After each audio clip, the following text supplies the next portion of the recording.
Hello दोस्तों, फिर से स्वागत है आपके अपने यूट्यूब चैनल ओम सर क्लासेस में। दोस्तों, आज के क्लास में हम लोग वीकली करंट अफेयर्स देखने वाले हैं, जो कि सप्ताह भर में जितनी भी करंट घटनाएं घटी हैं, जो कि बहुत ही ज़्यादा इंपॉर्टेंट रखती हैं। 20 टॉप क्वेश्चन को हम लोगों ने इसमें सेलेक्ट किया हुआ है, जो कि पॉसिबिलिटी बनती है कि आने वाले एग्जामिनेशनों में इसके इस पोर्शन से क्वेश्चन उठाए। ठीक है, तो चलिए स्टार्ट करते हैं। दोस्तों, इसमें बहुत ही ज़्यादा इंपॉर्टेंट है, तो क्वेश्चन को स्किप मत कीजिएगा। ठीक है, चलिए स्टार्ट करते हैं। दोस्तों, आज का जो पहला क्वेश्चन है, भारत में 12वां सतत पर्वतीय विकास शिखर सम्मेलन का आयोजित किया गया था। Where was the 12th sustainable mountain development summit held in India? तो कहाँ पे? देहरादून में। ठीक है दोस्तों, इसके बारे में जानते हैं। जो 12वां सतत पर्वतीय विकास शिखर सम्मेलन है, 26 सितंबर को देहरादून विश्वविद्यालय यानी देहरादून में आयोजित किया गया था। ठीक है, इसका जो आयोजन है, नागरिक समाज द्वारा संचालित नेटवर्क इंटीग्रेटेड माउंटेन इनिशिएटिव द्वारा किया जाता है। ठीक है, याद रखिएगा, किसके द्वारा? तो IMI के द्वारा यह इनोग्रेट किया जाता है। इसका जो उद्देश्य है, सतत हिमालय विकास को बढ़ावा देना है, सामुदायिक भागीदारी को मजबूत करना और विज्ञान को पारंपरिक ज्ञान के साथ जोड़ना इसका मुख्य लक्ष्य है। ठीक है, याद रखिएगा। नेक्स्ट है, सेंटोरिन और कोलंबो ज्वालामुखी में जो हाल ही में समाचारों में देखे जा रहे हैं, किस देश में स्थित है? दोस्तों, क्या बोल रहा है? सेंटोरिनो और कोलंबो ज्वालामुखी जो है, वो हाल ही में समाचारों में ज्यादा चर्चा में है। वो किस देश में स्थित है? तो ये ग्रीस में स्थित है। दोस्तों, किस लिए ये चर्चा में है? तो हम लोग देखते हैं, हाल ही में ग्रीस के सेंटेरिनो द्वीप में आग के आसपास जो 1200 से ज्यादा भूकंपों का पता चला है। ठीक है, इसी कारण ये चर्चा में है। सेंटोरिनी और कोलंबो ज्वालामुखी एक भूमिगत मैग्मा भंडार साझा करता है, एक साथ मतलब जुड़ा हुआ है। ठीक है, सेंटोरिनी और कोलंबो ज्वालामुखी ग्रीस में दक्षिण एशियन सागर में स्थित है, जो कि हेलेनिक ज्वालामुखी चाप का हिस्सा है। ठीक है, याद रखिएगा। नेक्स्ट है दोस्तों, अमराबाद टाइगर रिजर्व किस राज्य में स्थित है? जो अमराबाद टाइगर रिजर्व है, किस राज्य में स्थित है? तो ये तेलंगाना में स्थित है। याद रखिएगा, कहाँ पे? तेलंगाना में स्थित है। दोस्तों, 2014 में आंध्र प्रदेश तेलंगाना जो विभाजन से पहले यह मूल रूप से नागार्जुन सागर और श्रीशैलम टाइगर रिजर्व का हिस्सा था, जो कि बाद में इसको अलग कर दिया गया था, एक सेपरेट अमराबाद टाइगर रिजर्व कर दिया गया था। ठीक है, याद रखिएगा। इसके पहले किससे मिला हुआ था? तो नागार्जुन सागर श्री शैलम टाइगर रिजर्व का ही हिस्सा था, 2014 से पहले, विभाजन के पहले से। ठीक है, याद रखिएगा।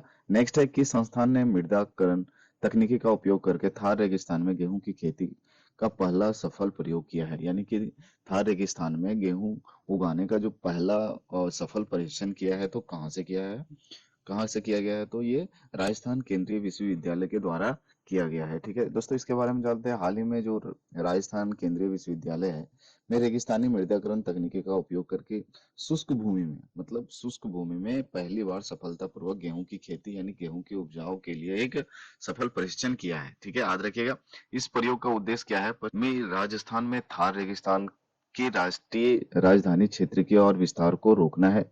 पॉलीमर और स्वदेशी जैव शुद्धिकरण का उपयोग करके रेगिस्तानी रेत को मिट्टी में परिवर्तित किया गया है, जिससे जल धारण और क्षमता और मृदा संरक्षण में सुधार हुआ है। ठीक है, इसके कारण से दोस्तों क्या होता है कि जब रेगिस्तान है और वहां पे अगर फसल ना हो रहा हो, तो अब जाहिर सा बात है कि मृदा अपरदन यानी कि सॉइल का जो कटाव होता है वो बढ़ता जाता है। तो इस कारण से अगर हम वहाँ पेड़ पौधे लगा देते हैं, तो इस तरह क्या होगा कि जो मिट्टी का अपरदन होगा वो रुक जाएगा और वहाँ पे एक नई उपजाऊ मिट्टी का निर्माण हो जाएगा। ठीक है, तो याद रखिएगा इसको। नेक्स्ट क्वेश्चन है, विश्व पर्यटन दिवस 2025 का थीम क्या था, यानी विषय क्या था? तो क्या था दोस्तों? इसका मेन विषय था तो पर्यटन एवं सतत परिवर्तन। इसका जो पर्यटन एवं सतत परिवर्तन था, विश्व पर्यटन दिवस 2025 का थीम था। ठीक है, याद रखिएगा दोस्तों। इसके बारे में जानते हैं।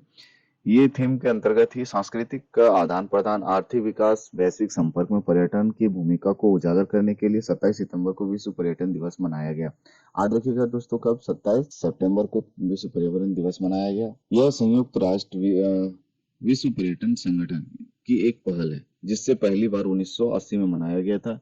ये 27 सितंबर को हर साल मनाया जाता है और 1980 में स्टार्ट किया गया। याद रखिएगा, यह दिवस 1970 में UNWTO के कानूनों में अपनाने की स्मृति को में मनाया जाता है। 2025 का पर्यटन जो विषय है वो क्या है? पर्यटन एवं सतत परिवर्तन है। याद रखिएगा। ठीक है, नेक्स्ट है, भारत की पहली अंतरिक्ष खगोल विज्ञान वेधशाला का नाम क्या है?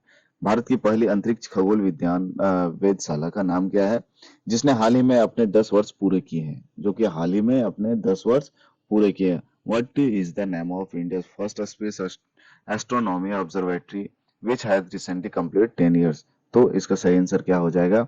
एस्ट्रोसेट। क्या हो जाएगा? एस्ट्रोसेट। इसके बारे में जानते हैं। भारत की पहली समर्पित अंतरिक्ष खगोल विज्ञान वेधशाला एस्ट्रोसेट ने 28 सितंबर 2025 को अपने 10 वर्ष पूरे कर लिए हैं। ठीक है, ये कब पूरे का पूरा 10 वर्ष पूरा कर लिया? 2015 में ये स्टार्ट हुआ था 28 सितंबर को। श्री श्री हरिकोटा सतीश धवन अंतरिक्ष केंद्र से PSLV C30 हाल ही में 5 वर्षों के लिए डिजाइन किया गया था ये। फिर भी यह एक दशक बाद मूल्यांकन आंकड़े का प्रदान करता रहता है। एस्ट्रोनॉट बहुत ही तरंग दैर्घ्य में ब्रह्मांड का अध्ययन करता है, ये याद रखिएगा। ठीक है, नेक्स्ट क्वेश्चन है, बेडोडॉन कैट स्किंग नामक एक दुर्लभ छिपकली पाई गई है। ठीक है दोस्तों, क्या है? बेडाडोम कैट स्किंग नामक एक छिपकली पाई गई है, जो हाल ही में समाचारों में देखा गया। भारत के किस क्षेत्र में पाई जाती है? इससे मतलब ये सीधी सीधी क्वेश्चन है कि एक छिपकली की प्रजाति पाई गई है जिसका नाम है बेडोडोम कैट स्किंग। वो कौन सा राज्य में पाया गया है? तो कौन सा राज्य में पाया गया है? तो ये पश्चिमी घाट में पाया गया है। ठीक है, पश्चिमी घाट में पाया गया है। दोस्तों इसके बारे में जानते हैं। इसे बेडेडोम रिस्टेला के नाम से भी जाना जाता है और इसका नाम ब्रिटिश प्रकृतिवादी रिसर्च हेनरी बेडोम के नाम पर रखा गया है। यह प्रजाति दुर्लभ है। यह पश्चिमी घाट में पाई जाती है। यह छोटी लाल भूरे रंग की छिपकली है जिसके पंजे मुड़े हुए हैं। ठीक है, शक्ल द्वीप कार्बोन होता है और स्किन स्किन सीढ़ी परिवार की छिपकलियों के समान माना जाता है। यह सरीसृप यानी कि एनिलिडा समूह के डायनासोर युग के अस्तित्व में से है। ठीक है, याद रखिएगा। नेक्स्ट क्वेश्चन है, जल प्रहार अभ्यास 2025। जल प्रहार 2025 का 15वां चरण कहाँ आयोजित किया गया था? क्या बोल रहा है? Where was the heavier phase of exercise जल प्रवाह 2005 कंडक्टेड? तो ये कहाँ पे हुआ था दोस्तों? तो विशाखापट्टनम में। कहाँ पे? विशाखापट्टनम में, याद रखिएगा। इसके बारे में जानते हैं। भारतीय नौसेना ने हाल ही में पूर्वी समुद्री तट पर भारतीय सेना के साथ जल प्रहार 2025 संयुक्त अभ्यास समापन किया है। यह दोनों सेनाओं के बीच तालमेल और अंतर संचालन क्षमता को मजबूत करने के लिए अर्धवार्षिक संयुक्त जल अभ्यास है। ठीक है, यह अभ्यास का उद्देश्य क्या है? तो परिचालन तत्परता, समुद्री सुरक्षा और राष्ट्रीय रक्षा क्षमताओं को बढ़ावा देना है। जल प्रवाह 2025 का समुद्री चरण 21 से 23 सितंबर के बीच हुआ है, जो कि काकीनाडा में आयोजित किया गया है। कहाँ पे? काकीनाडा में। ठीक है, नेक्स्ट है, कृषि स्टैक योजना किस मंत्रालय द्वारा क्रियान्वित की जाती है? कृषि स्टैक योजना जो है किस मंत्रालय द्वारा क्रियान्वित किया जाता है? तो इसका सही आंसर क्या हो जाएगा? कृषि एवं किसान कल्याण मंत्रालय के द्वारा। ठीक है, दोस्तों इसके बारे में जानते हैं। उत्तर प्रदेश सरकार ने हाल ही में जिलाधिकारियों को एग्री स्ट्राइक योजना के तहत किसानों को पंजीकरण निर्धारित समय सीमा के भीतर पूरा करना और कड़ी कार्रवाई का सामना करने के लिए तैयार रहने की चुनौती दी है। ठीक है, एग्री स्टेक योजना एक डिजिटल आधार है। ठीक है, जिससे क्या होगा कि भारतीय कृषि में सुधार होगा, किसानों को सशक्त बनाया जाएगा और डेटा केंद्रीय सेवाएं प्रदान भी बढ़िया तरीके से हो पाएगा। यह जो किसान डेटा, भूमि रिकॉर्ड और योजना लाभों को एकीकृत डिजिटल प्लेटफॉर्म में एकीकृत करेगा इस योजना के तहत। ठीक है, याद रखिएगा, है ना। नेक्स्ट क्वेश्चन है, प्रधानमंत्री ई ड्राइव योजना का प्राथमिक उद्देश्य क्या है? जो प्रधानमंत्री ई ड्राइव योजना है उसका प्रायोरिटी क्या है? तो सबसे पहला इसका सही आंसर दोस्तों क्या हो जाएगा? इलेक्ट्रॉनिक वाहनों को अपनाने और तेजी लाना और ईवी परिस्थितियों, इलेक्ट्रॉनिक जो वाहन है वो पारिस्थितिकी तंत्र का निर्माण करना इसका सही आंसर हो जाएगा। दोस्तों इसके बारे में जानते हैं। जो सेंट्रल गवर्नमेंट है वो 10,900 करोड़ की PM ई ड्राइव योजना के तहत 200 करोड़ की परिव्यय वाले 72,300 सार्वजनिक इलेक्ट्रॉनिक वाहन चर्चित स्टेशनों के लिए परिचालन दिशा निर्देश जारी किया है। वहीं दोस्तों क्या बोल रहा है, PM ई ड्राइव योजना अक्टूबर 2024 में शुरू की गई थी और ये 31 मार्च 2026 तक चलाई जाएगी, है ना। इस योजना का जो उद्देश्य होगा क्या होगा कि ईवी अपनाने में तेजी लाएगी और चर्चित इंफ्रास्ट्रक्चर तैयार करना और सार्वजनिक परिवहन को सहयोग देना है और एक मजबूत ईवी विनिर्माण परिस्थितियों तंत्र का निर्माण करवाना है। ठीक है, याद रखिएगा। वही नेक्स्ट क्वेश्चन है, हाल ही में भारत के किस क्षेत्र में ओफियोरिया इचिनाटा नामक एक नई कॉफी पौधे की प्रजाति की खोज की गई है? नई कॉफी पौधा। ठीक है, तो क्या हो जाएगा इसका सही आंसर दोस्तों? तो पश्चिमी घाट में। ठीक है, कहाँ पे? पश्चिमी घाट में। इसके बारे में जानते हैं। हाल ही में पश्चिमी घाट में ओफियोरिजा इचिनाटा नामक एक नई कॉफी पौधे की प्रजाति की खोज की गई है। यह केरल में इडुक्की जिले देवीकुलम स्थित 16 मानो में पाई गई है। याद रखिएगा, कहाँ पे? देवीकुलम। ठीक है, इस पौधे का जो यह पौधा है समुद्र तल से 1630 मीटर की ऊंचाई पर सदाबहार वनों और घास के मैदानों के बीच इकोटोन क्षेत्र में उगता है। यह रूबिएसी परिवार से संबंधित है। उपयोग क्या है इसका, तो कैंसर के उपचार और विनाशक दवाओं के लिए कार्यरत है ये, ठीक है। यह औषधि गुण हो सकते हैं बहुत सारे, जैसे औषधि है उसके गुण हो सकते हैं, लेकिन इसमें अलग एक गुण है, ठीक है। यह प्रजाति अत्यंत दुर्लभ है, मतलब कहीं कहीं पे ही मिल सकता है, लेकिन अभी मिला एक ही जगह पे है, हो सकता है और भी कहीं मिल जाए, ठीक है। तो याद रखिएगा इसको। जिसका जो क्षेत्रफल है 4 वर्ग किलोमीटर से कम ही में है ये, ठीक है। इसका जो लगभग 35 पौधे ही दर्ज किए गए, अभी तक टोटल 35 पौधा ही मिला है जो कि इस प्रजाति का है ना। और ये सबसे बड़ा उपलब्धि होगा यदि इस पे बहुत ही ज्यादा अगर रिसर्च करा जाए और ये एक ठोस सबूत मिल जाए कैंसर के लिए, तो बहुत बड़ा एक उपलब्धि होगा, है ना। नेक्स्ट क्वेश्चन है, हाल ही में समाचारों में देखा गया संक्रमण गो जातीय राइनोट्राइटिस रोग किसके कारण होता है, तो किसके कारण होता है दोस्तों, तो विषाणुओं के कारण होता है, ठीक है। किसके कारण, विषाणुओं के कारण। दोस्तों इंडिया में इंडियन जो है इंफोनोलॉजिकल्स लिमिटेड ने गुजरात की आनंद में संक्रमण गौ जातीय राइनो ट्राइकेटिस के विरुद्ध भारत का पहला स्वदेशी रूप से विकसित ग्लाइकोप्रोटीन ई हटाई गई डीआईवी मार्कर वैक्सीन लॉन्च किया है, ठीक है, याद रखिएगा। नेक्स्ट क्वेश्चन है, अनंत शस्त्र सतह से हवा में मार करने वाला मिसाइल प्रणाली किस संगठन द्वारा विकसित किया गया है, तो किस संगठन द्वारा विकसित किया गया, तो डीआरडीओ के द्वारा, रक्षा अनुसंधान एवं विकास संगठन के द्वारा यह लॉन्च किया गया। दोस्तों इसके बारे में जानते हैं। भारतीय सेना ने स्वदेशी रूप से विकसित अनंत शस्त्र सतह से हवा में मार करने वाले मिसाइल प्रणाली 5 से 6 रेजिमेंटों के लिए भारतीय इलेक्ट्रॉनिक्स लिमिटेड की एक निविदा जारी की है, ठीक है। मतलब एक पहल जारी किया है। इस प्रणाली के पहले त्वरित प्रक्रिया सतह से हवा में मार करने वाले मिसाइल के रूप में जाना जाता था, ठीक है। इस रक्षा अनुसंधान एवं विकास संगठन द्वारा विकसित किया गया है, डीआरडीओ के द्वारा विकसित किया है। इस परियोजना का लगभग जो 30 करोड़ रुपए की है, मतलब जो लागत हो रहा है दोस्तों, क्या है, 30 करोड़ रुपए की लागत है ये, ठीक है। और पाकिस्तान और चीन से लगी सीमाओं पर हवाई सुरक्षा में मजबूती लगी, यानी कि ये बनाया गया है सिर्फ दो देशों के लिए मजबूती के लिए, क्योंकि वहां आए दिन वहां पे घुसपैठ होते रहते हैं और वहां पे निगरानी हमेशा लगाया जाता है। तो इस कारण से 30,000 करोड़ रुपए की लागत में यह बनाए गए, जो पाकिस्तान और चीन के सीमा पे तैनात किया जाएगा, ठीक है, याद रखिएगा। नेक्स्ट है, किस भारतीय संस्थान ने नई साइफोन आधारित तापीय विलवनीकरण प्रणाली विकसित किया है, तो किसने विकसित किया है, तो दोस्तों ये इसका सही आंसर हो गया भारतीय विज्ञान और संस्थान, ठीक है। इसके बारे में जानते हैं। भारतीय विज्ञान और संस्थान ने स्वच्छ पेयजल के लिए नई साइफन आधारित तापीय विलयनीकरण प्रणाली विकसित किया है। यह प्रणाली जो है कपड़े की बत्ती और नालीदार धातुओं की सतह से बनी है। यह मिश्रित राइफन का उपयोग करने वाले पानी खींचता है और क्रिस्टलीकरण से पहले नमक को बाहर निकाल देता है ना। एल्युमिनियम और कपड़े से बने और सौर ऊर्जा अपशिष्ट उष्मा को संचालित होती है। यह ऑफ ग्रिड क्षेत्र, आपदा क्षेत्र और जल संकट से जूझ रहे तटीय और द्वीपक्षीय समुदाय के लिए उपयोगी है ना। नेक्स्ट क्वेश्चन है, बीएसएफ यानी सीमा सुरक्षा बल बॉर्डर सिक्योरिटी फोर्स 2025 में लॉन्च किए गए एआई यानी कि आर्टिफिशियल इंटेलिजेंस जीआईएस भौगोलिक सूचना प्रणाली कमांड सिस्टम का नाम क्या है, तो इसका सही आंसर क्या हो जाएगा, तो निर्णय समर्थन प्रणाली जो कि बीएसएफ द्वारा लॉन्च किया गया है ना 2025 में। क्या बोल रहा है, सीमा सुरक्षा बल ने अपने मुख्यालय में एक नया एआई कृत्रिम बुद्धिमत्ता आर्टिफिशियल इंटेलिजेंस और जीआईएस भौगोलिक सूचना प्रणाली कमांड सिस्टम लॉन्च किया है, ठीक है। इस सिस्टम को सभी स्तरों पर कमांडरों के लिए निर्णय लेने और क्षमता को सुधार लेने हेतु निर्णय समर्थन प्रणाली का नाम दिया गया है, निर्णय समर्थन, ठीक है, याद रखिए। ये दोस्तों डीएसएस पाकिस्तान और बांग्लादेश के साथ भारत की 6,000 किलोमीटर लंबी सीमा पर संसाधन आवंटन और संचालन योजना और क्रियान्वयन में सहायता करेगी है, ठीक है, याद रखिएगा। नेक्स्ट है, हाल ही में खबरों में रहे फॉल्स स्मार्ट रोग का कारण क्या है, दोस्तों जो अभी हाल ही में एक नया तरीका का रोग निकल रहा है, उसमें से एक नया रोग है, क्या है, फॉल्स स्मार्ट। क्या है, फॉल्स स्मार्ट एक रोग है जो कि किस उसका कारण क्या है, तो ये कवक के कारण हो रहा है।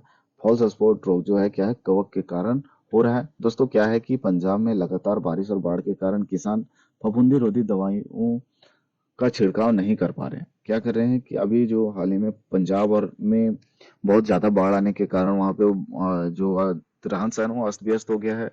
उस कारण से किसान क्या है कि खेत बाड़ी या तो और अपने घर में फफूंद रोधी दवाइयों का छिड़काव नहीं कर पा रहे, क्योंकि पानी भरा हुआ है तो कैसे करेंगे, जाहिर सी बात है। इससे धान के फसलों में फॉल्ट रोग हो गया है, फॉल्स स्मट रोग हो गया है। ठीक है, ये एक चीज याद रखिएगा कि ये जो फॉल्स स्मट रोग है वो धान में मैक्सिमम लगता है ना। ठीक है, याद रखिए, जिसे स्थानीय रूप से हल्दी रोग भी कहा जाता है। इसका जो अलग भी नाम है क्या है, हल्दी रोग भी नाम है ना, का प्रकोप बढ़ गया है। दोस्तों, इस प्रकोप का जो निवारण है वो क्या है कि दवा छिड़क करके ही किया जा सकता है इसका निवारण, लेकिन वहां पे पानी भर जाने के कारण इसका प्रभाव नहीं पड़ पा रहा है ना। फॉल्स स्पॉट जो चावल एक प्रमुख फफूंद रोग है जो कि यूस्टीलाए जीनुआइनिडी वीरेंस नामक कवक के कारण होता है। यह कवक पुष्पन अवस्था के दौरान आक्रामक होता है, मतलब फूल, जिस समय फूल फूलता है कोई भी फसल उसी समय ज्यादा आक्रमण करता है ये। ठीक है, लेकिन जो इसका लक्षण है पुष्प गुच्छा निकलने के बाद दिखाई देता है। उस समय, जिस समय फूल होता है उस समय आक्रमण करता है। और वहीं फूल के समय वो दिखता नहीं है, बल्कि जो पुष्प का गुच्छा जब बन जाता है, फली आने का तैयार हो जाता है, उस समय यह दिखना स्टार्ट होता है। दोस्तों, वहीं संक्रमित दानों पर काले रंग का फफूंद उगता है, जो कि बाद में पीले रंग की फफूंद में ढक जाता है। यह बीज के अंकुरन को कम कर देता है और संक्रमण के स्तर के आधार पर उपज में काफी कमी हो जाती है। ठीक है, याद रखिएगा।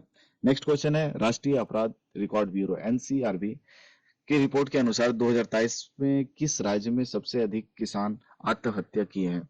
दोस्तों, ये आंकड़ा आपको याद रखना चाहिए, क्योंकि ये हम लोग का एक प्रायोरिटी है, मतलब समझिए तो किसान हम लोग का सबसे पहला प्रायोरिटी है। ठीक है, तो ये आंकड़ा को दिमाग में रखना बहुत ही जरूरी है।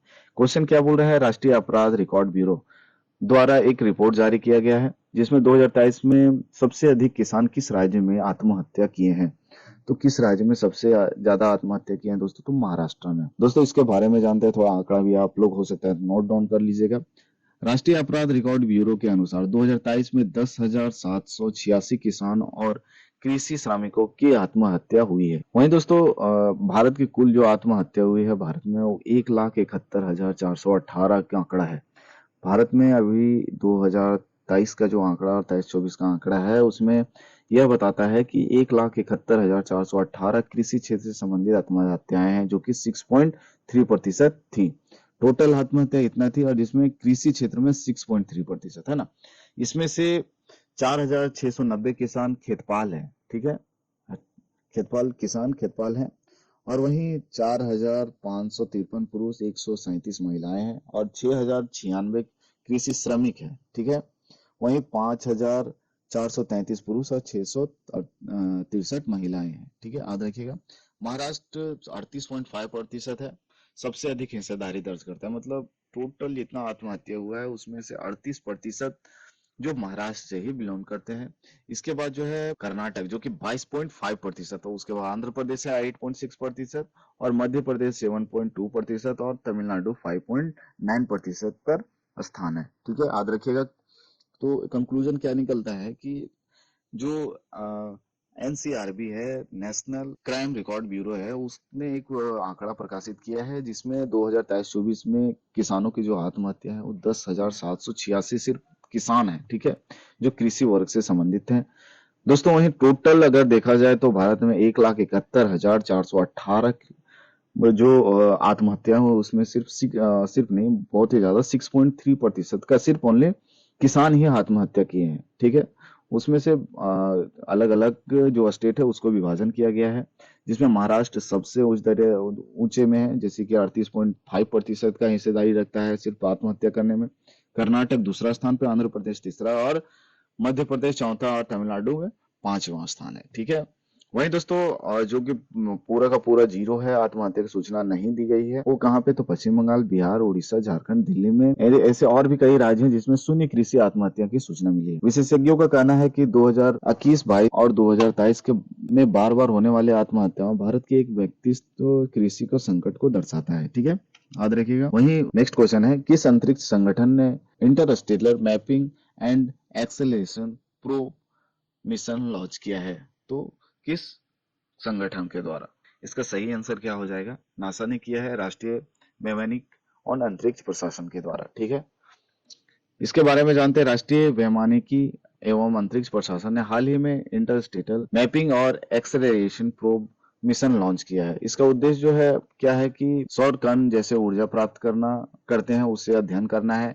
हेलियोस्फेरिक पृथ्वी की रक्षा करते हैं उसका अध्ययन करना है। हेलियोस्फेयर सूर्य और सौर वायु से निर्मित एक विशाल बुलबुला है जो कि सौर मंडल को घेरे हुए है। ठीक है। इंटरस्टेलर मैपिंग एवं एक्सेलरेशन प्रोब हेलियोस्फीयर की सीमा का मानचित्रण करेगा और ऊर्जावान कणों का पता लगाएगा और अंतरिक्ष मौसम पूर्वानुमान में सुधार करेगा। ठीक है, याद रखिएगा। दोस्तों नेक्स्ट क्वेश्चन है, अंतर्राष्ट्रीय नागरिक उड्डयन संगठन किस अंतर्राष्ट्रीय निकाय की एक विशेष एजेंसी है? तो किसके सही आंसर क्या हो जाएगा? संयुक्त राष्ट्र की, यूएन की यानी यूनाइटेड नेशन की। ठीक है दोस्तों, इसके बारे में जानते हैं। भारत को अंतर्राष्ट्रीय नागरिक उड्डयन संगठन की परिषद में भाग 2 के लिए पुनः निर्वाचित किया गया है। ठीक है, याद रखिएगा। जो भाग 2 में अंतर्राष्ट्रीय नागरिक हवाई नौवहन सुविधाओं में जो सर्वाधिक योगदान देने वाला देश है ये। ठीक है, याद रखिएगा।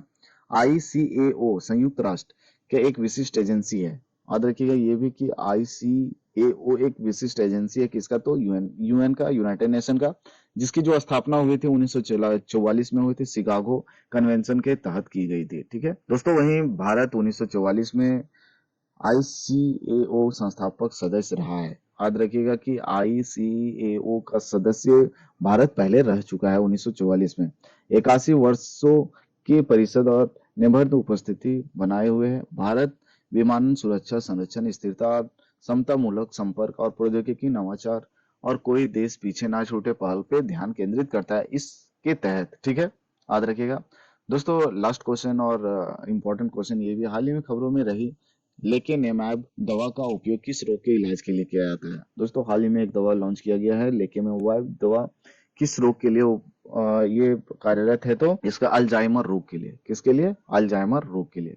इसके बारे में जानते हैं। ऑस्ट्रेलिया में हाल ही में प्रारंभिक अवस्था वाले अल्जाइमर रोग के लिए लेकेनेमैब की मंजूरी दे दी है। लेकेनेमैब का मंजूरी दे दी है, जो कि डेमेंशिया के कारण याददाश्त और सोचने की क्षमता में लगातार कमी होती है और यह अब ऑस्ट्रेलिया में मृत्यु का प्रमुख कारण भी बन चुका है। इस कारण से इसको तत्काल ही इसको लॉन्च करने का आदेश दिया गया है। दोस्तों वहीं डेमेंशिया के 60 से 80 मामलों के लिए अल्जाइमर रोग ही जिम्मेदार है। ठीक है, याद रखिएगा। दोस्तों इसी के साथ जो 20 क्वेश्चन थे जो कि इस हफ्ते में बहुत ही ज्यादा इंपॉर्टेंट रखते थे, हेडलाइन बने हुए थे। ठीक है, तो ये आप लोगों के पास है।